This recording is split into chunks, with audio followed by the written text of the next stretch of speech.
सुगरण कट्टा या यूट्यूब चॅनलमध्ये मी रुपाली तुमच्या सगळ्यांचं स्वागत करत आहे. आज आपण घरच्या घरी छोले भटोरे कसे बनवायचे ते पाहणार आहोत. अगदी हॉटेलसारखे घरी होतात, खूप कमी साहित्यात. आपलं जे घरचं साहित्य असतं त्यातच वापरून आपण अगदी चविष्ट असे हे छोले भटोरे बनवू शकतो. तर त्यासाठी लागणारं साहित्य पाहू. इथे मी 1 वाटी छोले रात्री पाण्यात भिजत घातले होते, ते आता छान भिजलेत. आता आपण ते कुकरला लावून घ्यायचेत. यात मी 1 ग्लास पाणी टाकले आणि चवीनुसार मीठ टाकायचे. एका रुमालामध्ये आपण खडे मसाले आणि 1 चमचा चहापत्ती, त्यामुळे आपल्या चण्यांचा कलर बदलतो, पाहू शकता. आता हा जो रुमाल आपण बांधून त्या कुकरमध्ये टाकायचा. 2 तेजपत्ता. तर त्या भटोरे बनवण्यासाठी 1 वाटी मैदा घेतलाय, 1 वाटी गव्हाचं पीठ घ्यायचे आणि अर्धी वाटी रवा. हे सर्व व्यवस्थित चाळून घ्यायचं आहे. तुम्ही मैद्याऐवजी 2 वाट्या गव्हाचं पीठही घेऊ शकता किंवा 2 वाटी मैदाही घेऊ शकता. इथे अर्धी वाटी रवा घेतलाय. त्यात आपण मध्यभागी छान असं खोल ते हे करून घ्यायचं आहे गोल, आणि त्याच्यामध्ये आता आपण चवीनुसार मीठ घालून घ्यायचं आहे. 1 चमचा तेल. आता ह्यामध्ये आपण मीठ चवीनुसार आणि आपलं जे घरचं दही असतं ते घेतलं आहे मी 3 चमचे. खूप आंबट दही घ्यायचं नाही. ते 2 ते 3 चमचे मी दही वापरलेलं आहे. आता हे छान मिक्स करून घ्यायचं आहे आणि चिमूटभर सोडा. सोडा जास्त वापरायचा नाही, अगदी चिमूटभर घ्यायचं आहे. आता हे आपण छान असं मिक्स करून घ्यायचं आहे. हे छान मिक्स होईपर्यंत आपण पाण्याचा वापर करायचा नाही. गरज वाटली तर मग थोडं थोडं पाणी घेऊन आपण हा डो तयार करायचा आहे. तर छान असं आपण ते हलक्या हाताने मळून घेऊयात. थोडंसं घट्टसरच मळायचं, कारण की आपण पीठ भिजायला ठेवणार आहोत, मग ते आपोआपच सैल पडतं. तर आता हे सर्व पीठ आपण छान असं मिक्स करून घेतलंय. आता थोडं थोडं पाणी घेऊन आपण ते छान त्याचा डो तयार करून घ्यायचा आहे. एकदम खूप पाणी घ्यायचं नाही, थोडा थोडा शिंतोडा देत आपण हे पीठ मळून घेऊयात. अगदी कमी तेलकट होतात. तेल कसलंच ह्या भटोऱ्यांमध्ये राहत नाही. इथे पाहू शकता मस्त असा आपला डो तयार झालेला आहे. छान तसा मळून घ्यायचा आहे, थोडासा पाण्याचा हात लावून. खूप पातळ किंवा खूप घट्टही नाही करायचं, अगदी आपलं मीडियम ठेवायचं आहे. आता आपलं मळून झालं, आपण एका पातेल्यात ते काढून ठेवूया बाउलमध्ये, आणि थोडंसं आपण त्याच्यावरती तेल टाकूयात, म्हणजे छान आपलं पीठ भिजेल. तर तोपर्यंत आपण छोले बनवून घेऊयात. इथे मी 2 टोमॅटो आणि 2 कांदे घेतलेत. आपले छोलेही तयार आहेत.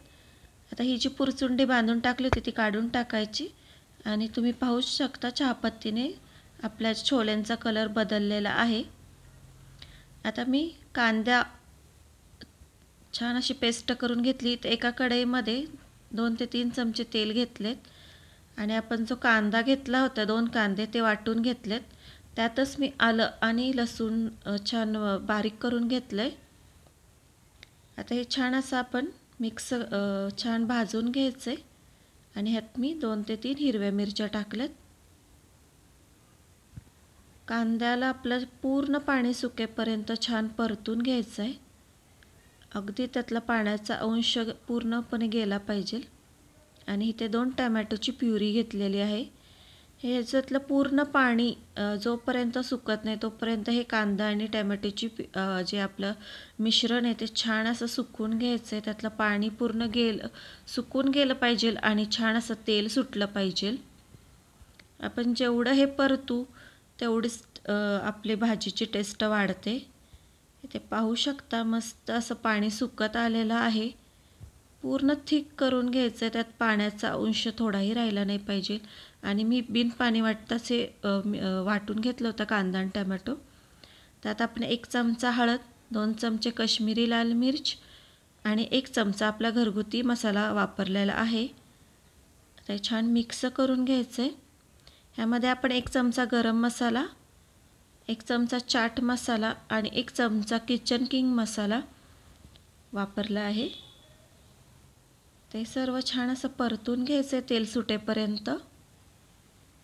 आणि तुम्ही पाहू शकता आपली जी ग्रेव्ही होती ती छान परतून एकदम ड्राय झाली आहे. आता आपण ती छान तेल सुटेपर्यंत परतून घ्यायचे आहेत. आता इथे 1 चमचा मी धने पावडर वापरली आहे. अगदी हॉटेलसारखी ही ग्रेव्ही होती आणि खूप छान लागतात हे छोले. एकदा नक्की करून पहा. इथे पाहू शकता मस्त असा आपल्या मसाल्याला कलर आलाय. इथे मी थोडंसं पाणी टाकते जेणेकरून आपले मसाले जळू नयेत. पहा मस्त असा कलर सुटला आहे. थोडं पाणी टाकून ग्रेव्ही छान आपण शिजवून घेऊयात.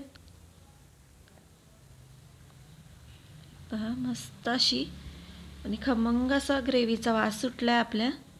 छान असा वास सुटेपर्यंत ते भाजून घ्यायचं आहे आपल्याला. आता ह्यामध्ये आपण जे आपले शिजलेले छोले आहेत ते टाकून घेऊयात. छोले छान असे मऊसूत शिजून घ्यायचेत आणि छान असं मिक्स करून घेऊ.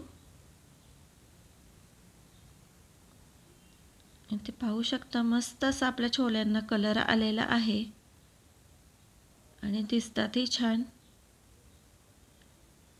चवीनुसार मीठ आपण शिजतानाही टाकलं होतं. आता वरतून थोडंसंच आपण टाकले. इथे पाहू शकता मस्त असं आपल्या छोल्यांना हे तरी आलेली आहे आणि अगदी हॉटेलसारखे दिसत आहेत का नाही. तर एकदा नक्की छोल्यांची भाजी ट्राय करा. खूप छान होतात चवीला. आणि गार्निशिंगसाठी कोथिंबीर. आता इथे आपले छोले तयार आहेत. पाहू शकता मस्त असे आपले छोले बनून तयार झालेले. अगदी सोपी पद्धत आहे. आता आपण भटुरे बनवून घेऊयात. आपलं पीठ आता छान असं सॉफ्ट झालं आहे.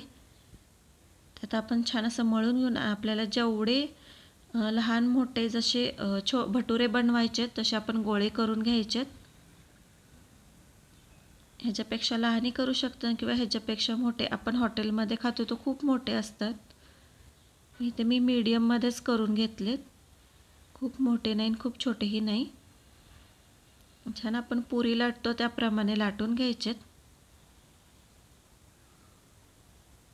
मस्त असे खूप जाड नाही खूप पातळ नाही ह्याप्रमाणे आपण भटुरे लाटून घ्यायचेत. मी ते एक भटुरा तुम्हाला लाटून दाखवते. आता आपलं तेलही तापले. आपण मस्त असे तळून घेऊयात.